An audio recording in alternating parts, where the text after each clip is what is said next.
The voice said that it couldn't be. He really defeated Jack, whom they would not have defeated even together. The guy turned to his comrade and asked if they hadn't told him that literally 10 days ago he did not have Nigong at all.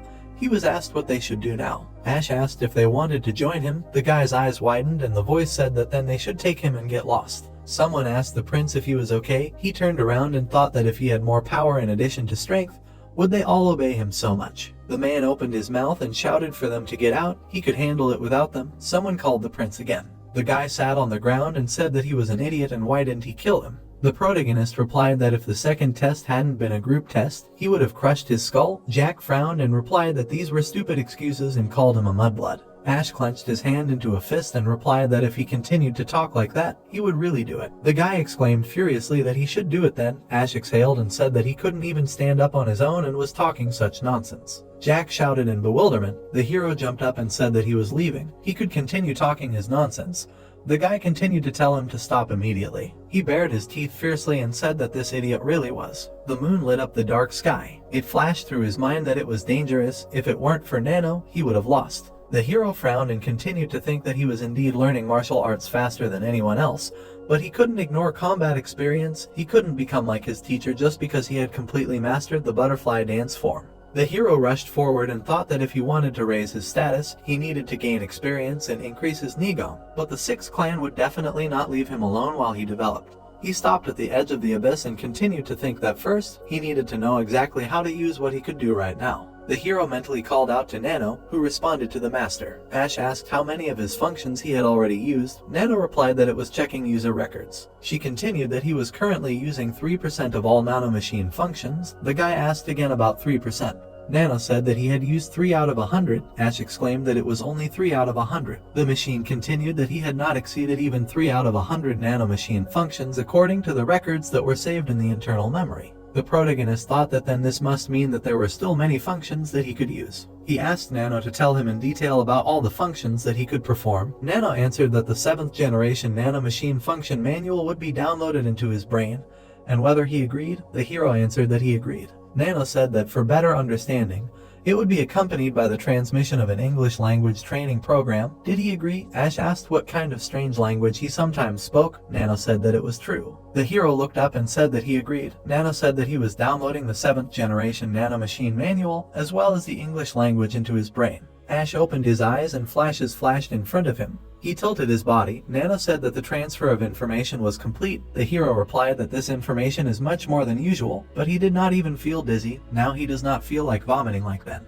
The guy lowered his head and said, "Okay, search function." Screens spun around him. He looked at them and thought confusedly. The hero asked that these are all the things he can do. He continued the thought that repeated battles in augmented reality, and that if so, he could get the experience that he lacks so much. Nano replied that in order to create this simulation, it is necessary to perform motion analysis. The hero looked at the scoreboard and asked if he could then do one with Jack. The voice replied that there is not enough information, but a simulation avatar can be created based on an earlier battle. The hero replied that it is a pity that there is not enough information and offered to try it out right now. A hand touched the ground. The voice asked that everything should be fine, and it seems that there is no one here. Nano said that the activation of the simulation avatar in the user's vision, a projection began to appear in front of the hero. Ash said in surprise that it was an avatar in an additional reality. He continued that only he could see it. An avatar stood in front of him. Nano replied that the simulation settings were changed before the avatar was formed, and asked to set the percentage of the avatar's influence on the user. The hero asked if the percentage affected.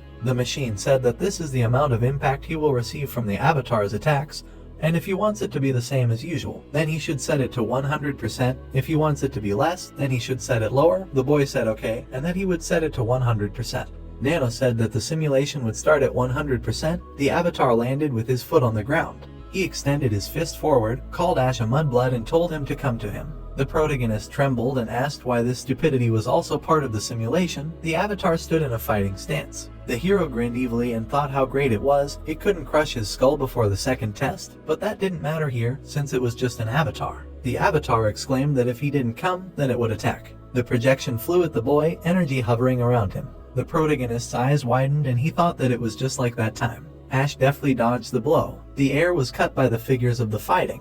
The avatar turned around with a smirk. Then he shouted that he thought such a casual attack would work. Waves of energy flew towards the protagonist. He grimaced and asked why he felt pain. Nano replied that the nano machine caused him as much pain as he had experienced before, using the information collected earlier. He continued that he would like to change the percentage of the effect. The hero exclaimed that everything was fine, and continue. The avatar beckoned with his hand, saying that the mudblood should come to him. The protagonist cursed in displeasure. He flew towards the enemy with a shout. The moon hung in the starry sky. The wind carried leaves through the air. CHSH lay on the ground and breathed heavily. He asked Nano what time it was. He replied that it was currently between 9 and 11 at night. He leaned his hand on the ground and said that it was bad. He had fought this avatar 15 times but had only won the last round. He frowned and thought that the first fight had ended in only 5 formations. He hadn't even been able to defend himself properly and had just used his body. Ash smirked and continued to think that an avatar of this level, if he had fought Jack for real, he wouldn't have come close to his head and would have simply lost on the spot.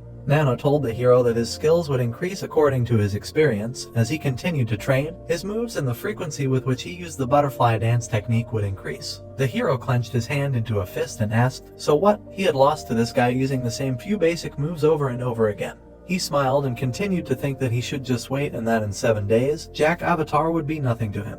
The cadet dorm. The hero entered the room and wondered which of these beds was his. He stopped in front of a crowd of people. Ash was surprised to think that he had just defeated the clan prince and they were already parting for him. Someone approached him and called him a prince. He closed his eyes and continued that his bed was here. Ash asked if it was true. Everyone looked at him and talked about why he was acting like this. The hero turned to the guy and asked why his attitude was different from before. The voice asked if he wanted something from him.